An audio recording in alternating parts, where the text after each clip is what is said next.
Assalamualaikum warahmatullahi wabarakatuh.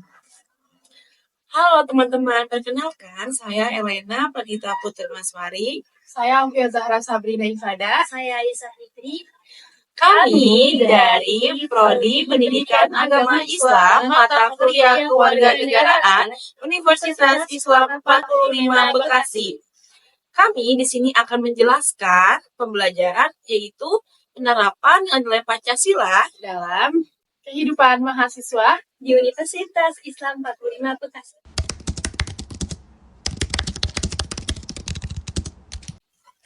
Oke teman-teman, kita akan mulai dari pengertian Pancasila. Halo teman-teman, apakah kalian tahu apa itu Pancasila? Pancasila adalah dasar ideologi negara Indonesia yang terdiri dari 5 prinsip fundamental yang menjadi pedoman bagi kehidupan berbangsa dan bernegara.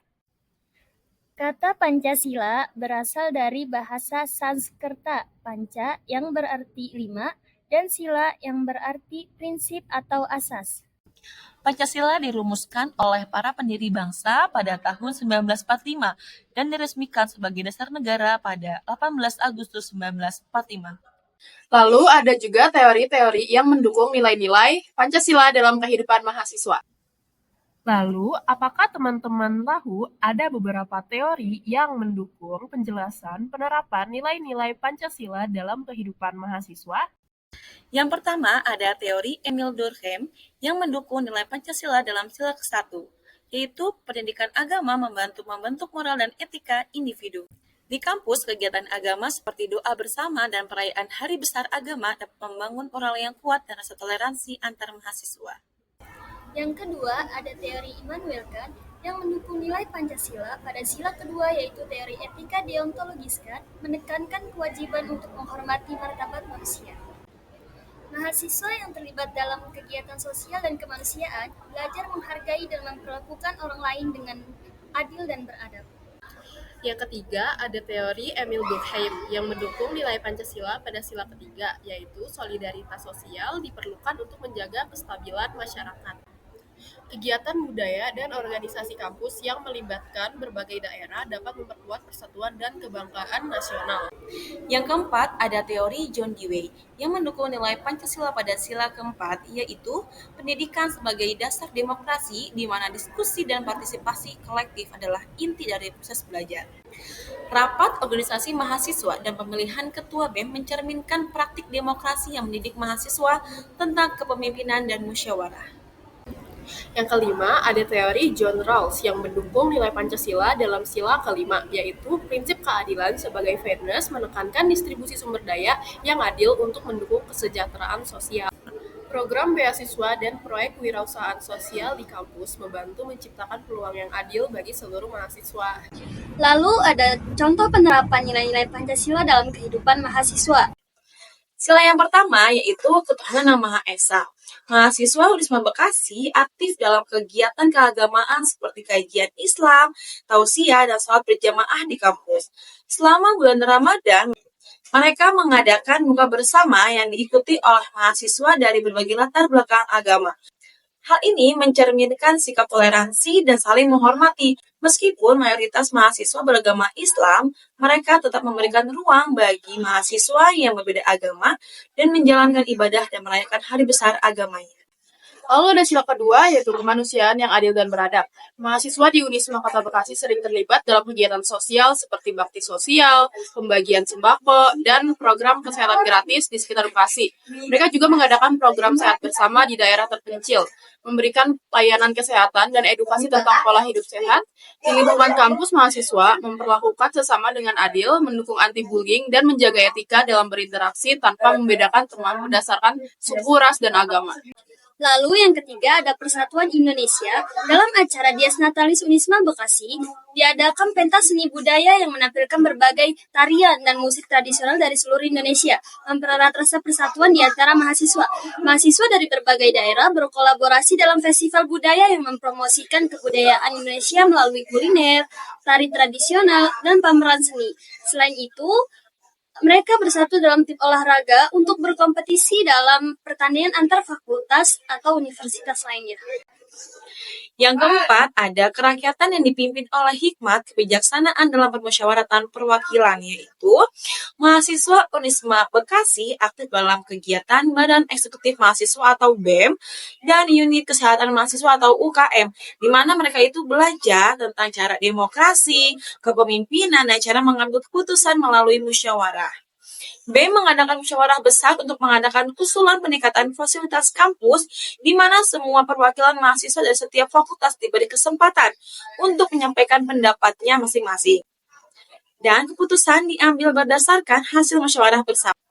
Forum diskusi dan debat terbuka sering diadakan juga untuk menyelesaikan masalah kampus dan menetapkan kebijaksanaan bersama. Lalu ada sila kelima, keadilan sosial bagi seluruh rakyat Indonesia. Mahasiswa Unisma Bekasi mendukung program kewirausahaan yang tidak hanya bertujuan untuk keuntungan pribadi, tetapi juga menciptakan lapangan kerja bagi masyarakat sekitar. Mereka mendirikan koperasi mahasiswa yang menjual kebutuhan pokok dengan harga terjangkau dan membuka peluang kerja paruh waktu bagi mahasiswa. Selain itu, mahasiswa sering mengadakan kampanye dan aksi sosial seperti gerakan peduli lingkungan, kampanye kesehatan, dan advokasi hak asasi manusia, berupaya menciptakan masyarakat yang lebih adil dan makmur. Akan tetapi, ada beberapa hal yang terjadi di kalangan mahasiswa yang bertentangan dengan nilai-nilai Pancasila. Yang pertama, ada masalah dalam sila kedua, yaitu kurangnya empati. Mahasiswa tidak peduli terhadap masalah kemanusiaan seperti kemiskinan, bencana alam, atau kesehatan mental. Yang kedua, ada contoh masalah dalam sila ketiga, yaitu perbedaan pandang politik di kampus. Perbedaan pandang politik yang tajam di kalangan mahasiswa. Misalnya nih ya, pendukung dalam pemilu kemarin, terutama dalam pemilihan presiden atau pilpres, pendukung yang saling berseteru. Hal ini membawa perpecahan di antara mahasiswa dan menyebabkan ketegangan yang berkepanjangan di lingkungan kampus. Yang ketiga, ada masalah pada sila keempat, yaitu kurangnya partisipasi dalam musyawarah. Mahasiswa yang tidak aktif berpartisipasi dalam proses musyawarah atau rapat organisasi, sehingga keputusan yang diambil tidak mewakili kepentingan seluruh mahasiswa. Oke teman-teman, kita akan meminta argumentasi para mahasiswa Unisma Bekasi mengenai permasalahan yang banyak terjadi di kehidupan mahasiswa saat ini tersebut. Let's go! Halo Kak, selamat siang. Boleh minta waktunya sebentar? Boleh. Dengan kakak siapa? Dan dari prodi apa? Nama saya Anak Kamila dari Prodi Psikologi. Di sini kita ingin mewawancarai kakak terhadap apa yang saya sampaikan. Nah, jadi sebagai mahasiswa, hendaknya kita menerapkan nilai-nilai Pancasila dalam kehidupan kita sehari-hari. Nah, tapi ada beberapa hal yang terjadi saat ini yang bertentangan dengan penerapan nilai-nilai Pancasila. Salah satunya adalah pelanggaran pada sila kedua, seperti kurangnya empati di kalangan mahasiswa, yaitu banyaknya mahasiswa dan tidak peduli terhadap masalah kemanusiaan seperti kemiskinan, bencana alam, dan kesehatan mental. Nah, apa sih tanggapan kakak tentang pendapat kita mengenai hal tersebut? Sebagai mahasiswa, terkadang kita juga sadar ya, kalau misalkan kita itu kurang yang namanya memiliki rasa empati dari segi kemanusiaan. Kayak misalkan dari segi kemiskinan, dari bencana alam, ataupun misalkan dari kesehatan mental. Nah, dari kesehatan mental ini, kita tahu bahwasannya ini tuh terjadi dari beberapa faktor. Kayak misalkan, yang pertama itu dari segi mahasiswa yang terlalu ambisius ketika dia mencari nilai akademisnya. Dia terlalu memfokuskan dirinya untuk mencari prestasinya di kelas. Sehingga terkadang kita tuh lupa loh sama diri kita sendiri. Dan yang pentingnya itu kita lupa dengan kehidupan yang di luar itu bagaimana. Bagaimana dengan kondisi dan keadaannya. Kadang kita lupa dengan hal tersebut yang sehingga menjadikan kita tuh jadi kurang empatinya. Lalu yang kedua itu dari lingkungan sosial. Kalau misalkan dari lingkungan sosial itu, kayak misalkan kita salah dalam pertemanan. Karena dari salah pertemanan aja itu bisa mempengaruhi diri kita. Dari cara kita berpikir atau misalkan dari cara kita bersosialisasi dengan yang lainnya. Karena itu sangat mempengaruhi. Kalau misalkan kita terbawa oleh lingkungan buruk, kita pasti akan jauh dari yang namanya kurang empati kepada segi kemanusiaan kan. Kecuali kalau misalkan berbeda lagi, kalau kita berteman dengan teman-teman yang baik, pasti kita akan mendapatkan hal-hal yang positif dari mereka. Kita akan mendapatkan suatu ilmu yang pastinya setiap pertemuan itu pasti akan menghasilkan sebuah ilmu loh. Kayak misalkan kita bisa mengetahui tentang kegiatan-kegiatan sosial, atau misalkan organisasian, ataupun dari lain sebagainya. Nah, lalu yang ketiga ini pasti yang lebih seringnya ya, itu mungkin dari media sosial. Nah, kalau dari medsos ini, pasti kita tahu kalau misalnya kita dapat informasi nih, informasi dari medsos. Terkadang kan informasi itu nggak cuma satu dua kan, pasti banyak. Nah, setiap informasi yang kita tangkap itu pasti ada informasi yang nampak, ada informasi yang pendek, ada yang kurang jelas, atau misalkan ada informasi yang penting, tetapi ketika ada informasi atau misalkan sesuatu yang viral, itu akan menutupi informasi yang penting itu. Itu kan pasti sangat disayangkan sekali ya. Maksudnya ada informasi yang lebih jauh penting, tetapi sorotan orang-orang itu lebih banyak ke suatu informasi itu yang memang kurang penting. Nah, dari sini kita harus sadar, maksudnya kita harus bisa membenahi diri kita. Bagaimana cara kita untuk bisa berempati dari segi kemanusiaan. Kita harus memperbanyak dari edukasi. Dan yang paling penting itu adalah kesadaran. Kesadaran dari diri kita sendiri. Bagaimana kita bisa mengenali diri kita, lalu kita bisa mengenal lingkungan, mengenal sosial, atau misalkan kita berempati dengan orang-orang. Dan kita juga membutuhkan dorongan serta motivasi untuk bisa mengikuti kegiatan-kegiatan sosial. Mungkin sekian dari saya. Baik Kak, terima kasih. Semoga dari pendapat Kakak, kita semua dapat terinspirasi. Selamat siang, Kak. Siang. Boleh minta waktunya sebentar? Boleh. Katanya siapa dari prodi apa ya? Aku Anggita Zeni dari prodi Pendidikan Agama Islam. Jadi kita di sini mau mewawancarai Kakak untuk meminta pendapat atau pandangan Kakak terhadap pernyataan yang akan saya sampaikan nantinya. Nah, jadi gini Kak, kita kan seharusnya sebagai mahasiswa itu menerapkan nilai-nilai Pancasila dalam kehidupan mahasiswa kita kan ya Kak. Akan tetapi pada saat ini itu banyak terjadi masalah-masalah tersebut itu malah menentang atau perilaku kita tuh bertentangan dengan nilai Pancasila, terutama Pancasila ketiga, yaitu perbedaan pandang politik di kampus. Perbedaan pandangan politik di kampus yang tajam ini di kalangan mahasiswa. Misalnya, pendukung dalam pemilu kemarin dalam pemilihan presiden yang saling berseteru, membawa perpecahan di antara mahasiswa sehingga perbedaan pilihan tersebut menyebabkan tegangan sampai berkepanjangan di ruang kampus. Sini kita ingin meminta pendapat atau pandangan Kakak mengenai pernyataan yang saya sampaikan tersebut. Baik, sebelumnya terima kasih banyak atas pertanyaannya. Di sini saya akan menjawab pertanyaan tersebut. Oke, di video kali ini aku akan menjawab tentang argumentasi atau pendapat aku mengenai hal tersebut. Jadi, menurut saya, perbedaan pandangan politik memang bisa menyebabkan ketegangan di kampus. Soalnya, ketika kita mendukung calon yang berbeda, kadang kita jadi berdebat dan lupa kalau kita ini sebenarnya teman. Padahal, perbedaan pendapat itu biasa dan seharusnya bisa membuat kita saling belajar, bukan malah jadi musuh. Sebagai mahasiswa, saya melihat polarisasi pandangan politik di kampus terjadi karena beberapa alasan. Yang pertama, banyak dari kami terpengaruh oleh media sosial dan berita yang bias. Yang kedua, kurangnya diskusi yang sehat dan terbuka membuat kami sulit untuk memahami pandangan yang lain. Dan yang ketiga, emosi dan fanatisme seringkali lebih dominan daripada logika dalam berdebat. Untuk mengatasi hal ini, perlu ada lebih banyak ruang untuk dialog yang konstruktif dalam pendidikan tentang pentingnya menghargai perbedaan pendapat. Yang penting adalah kita tetap menghargai pandangan orang lain dan mencoba untuk tetap damai meskipun punya pilihan politik yang berbeda. Mungkin hanya itu pendapat dari saya, kurang lebihnya. Baik Kak, terima kasih banyak atas waktunya dan pendapatnya. Semoga apa yang Kakak tanggapi sangat bermanfaat bagi kita semua mahasiswa untuk merubah pola pikir kita terhadap hal tersebut.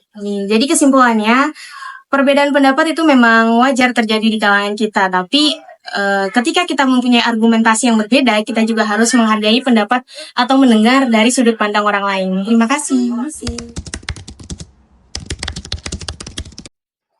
Oke, jadi di sini kita ingin mewawancarai dengan siapa? Saya Putri Lestari Oke, dari keluarga Islam. dari keluarga Islam. Nah, Kak, tadi kita di sini izin mewawancarai. Kita meminta pendapat dan argumentasi tentang suatu pernyataan. Nah, jadi itu pernyataan itu kayak kita sebagai mahasiswa itu kan harusnya kita menerapkan nilai-nilai Pancasila dalam kehidupan sehari-hari. Nah, tetapi ada beberapa hal yang terjadi di saat ini yang bertentangan dengan penerapan nilai-nilai Pancasila. Salah satunya itu pelanggaran pada sila keempat. Kayak kurangnya partisipasi dalam musyawarah, Banyak mahasiswa yang nggak aktif berpartisipasi dalam proses musyawarah atau organisasi, sehingga keputusan yang diambil juga tidak mewakili kepentingan seluruh mahasiswa. Nah, jadi apa tanggapan kakak atau argumentasi kakak tadi mengenai masalah tersebut? Oke. Baik, di sini saya ingin menanggapkan apa yang tadi kakak sampaikan. Jadi betul sekali, menurut pandangan saya sebagai mahasiswa, banyak sekali, bukan banyak ya, sebagian mahasiswa banyak yang tidak ingin mengikuti atau berpartisipasi dalam organisasi atau kegiatan yang diadakan oleh kampus. Dengan alasan itu, entah itu dia sibuk dengan kegiatan-kegiatan yang ada di luar kampus, bahkan ada yang mempunyai alasan street parents gitu kan. Ini saya ambil dari pengalaman pribadi saya gitu kan, untuk mengajak teman-teman saya banyak kan seperti itu gitu.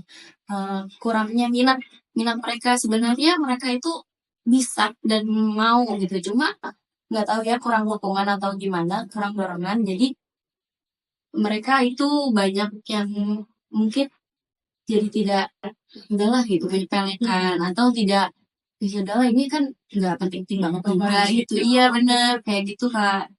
Banyak mahasiswa yang berpikir seperti itu, menyepelekan atau menggampangkan hal-hal yang mungkin sebenarnya itu bisa menjadi hal yang besar untuk mereka. Oke, bagus banget jawabannya. Makasih atas wawancaranya. Semoga jawaban dari kakak hari ini bisa menginspirasi kita semua buat yang kita mengikuti untuk organisasi supaya musyawarah mencapai mufakat kebersamaan. Oke, terima kasih waktunya Kak.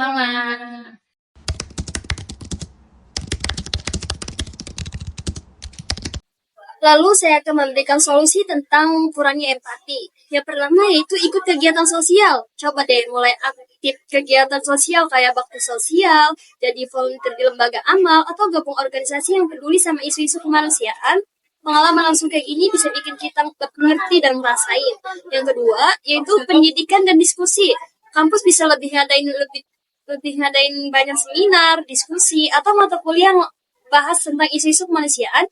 Dengan begitu, kita bisa lebih peka dalam masalah-masalah ini. Yang ketiga, yaitu gunakan media sosial untuk hal positif.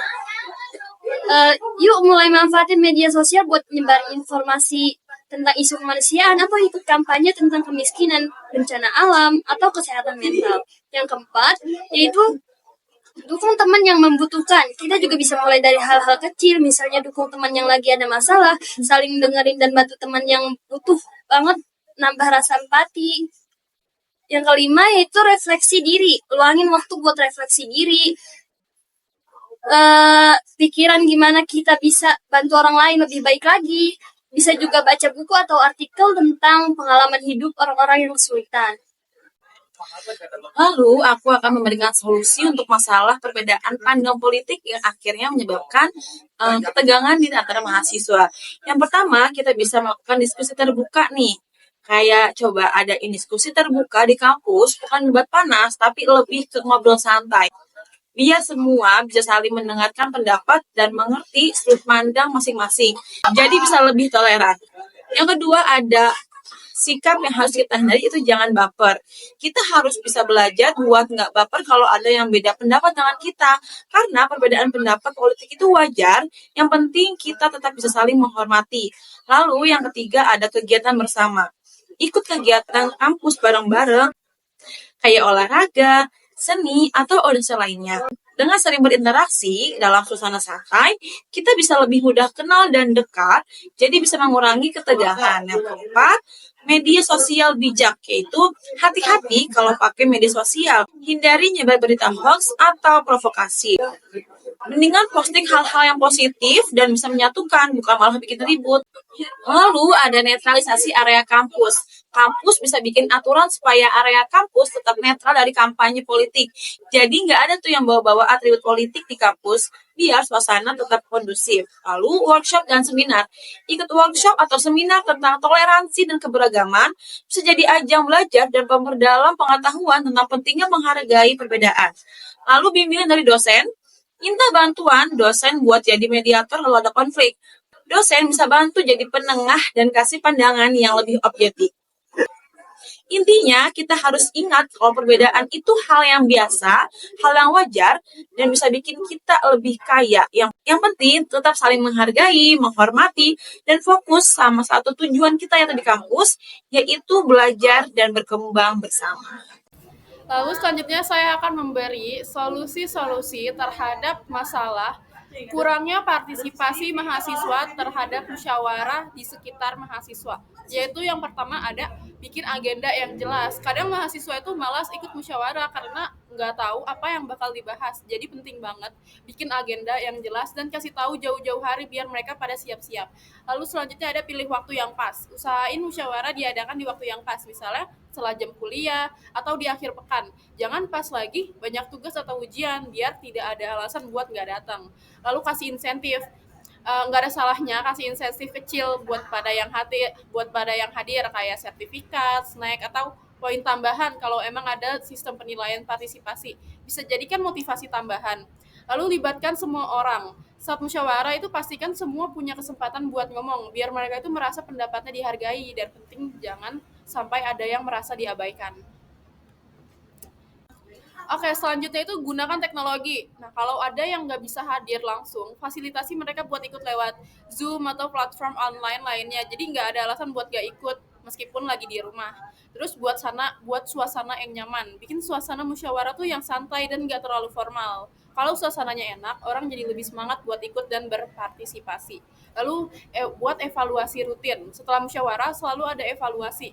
Tanyakan ke peserta apa yang kurang dan apa yang bisa diperbaiki buat musyawarah berikutnya. Jadi kita bisa terus improve dan bikin musyawarah lebih menarik.